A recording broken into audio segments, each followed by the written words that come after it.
All right, continuing on with Charlie's underwater, we're going to watch him as he goes into his turn. A couple different things we see again. Great catch. A couple different things that we saw on his turn that we really want to make sure we're working on is, number one, we don't want to be quite so close to that wall. You can see right there, here's our last stroke. Our feet are down, our feet are separated, our hands are here at your side, and your eyes are looking forward.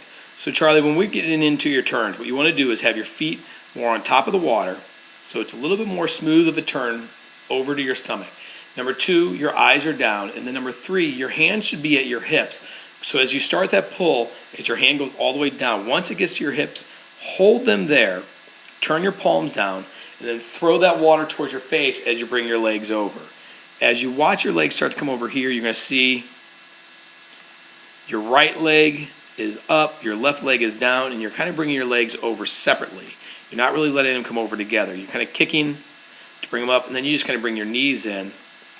Hands are way to your side, your head's looking up, and your knees are really, really bent. Okay, so you're kind of rolling through that water instead of doing as much of a flip. So we really got to work on those flip turns, make them a little bit stronger and a little bit more smooth.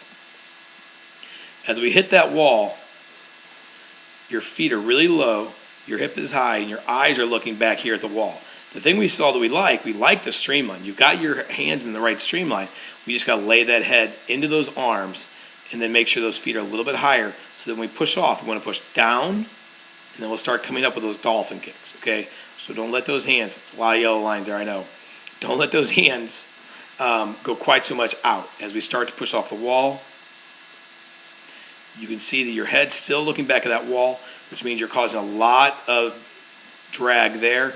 And then if you notice too, your hands have already separated. So you didn't really let that streamline, which you had to start out with good, you didn't really let that streamline push off that wall very well.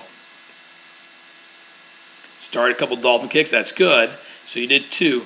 But right away you can see your head is completely above the surface. Your body line is almost perpendicular. So it's a lot of drag that you've got going on. So we want to make sure that when we come off that wall, Charlie, again, your feet should be right here. So you're going to push down a little bit on an angle, and then you're going to come up gradually on an angle. You're going to get out past those flags on those dolphin kicks. So we're really going to work on where we look like and where we are coming off those walls. I think if we can get those turns better with your freestyle and backstroke, Charlie, everything else is pretty easy. The freestyle, no, is a little bit more technical, and the backstroke turn is a little more technical. But I think if we can start getting that little technical stuff down, everything else is going to come in line really well. Okay? As we go through, again, good catch.